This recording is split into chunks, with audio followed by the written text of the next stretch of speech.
Welcome to Pindar Poetry. We hope you learned something new. In this video, I will explain how to get started with Airtable step by step.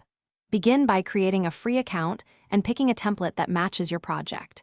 Rename fields to reflect your workflow and add a few sample records. Switch between grid, calendar, and Kanban views to see your data differently. Experiment with filters and groups to surface important items. Save a view for quick access and duplicate bases to test changes without risk. In this video, I will explain how to get started with Airtable step by step. Create tables that represent separate concepts and name them clearly. Add fields using types that match your information, like date fields for deadlines or single select for status. Link related records across tables to build relationships and reduce repeated data entry. Test. A few records to confirm links and formulas work as expected before scaling up your base.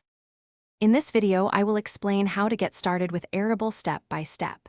Quick recommendation. The Oala water bottle makes staying hydrated easy while you focus on building bases and automations with a leak-proof cap and easy carry handle. If this guide is helping you, please subscribe and like so I can make more content. Look in the description for the link and other deals. Now let's get back to the video. In this video, I will explain how to get started with Airtable step by step. Use automations to save time by triggering emails or updates when conditions are met.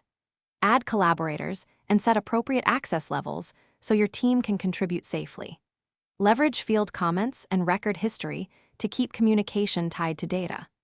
Regularly review automations and permissions as your base grows to maintain clarity and security for everyone involved. Thanks for watching. Consider subscribing if we helped you.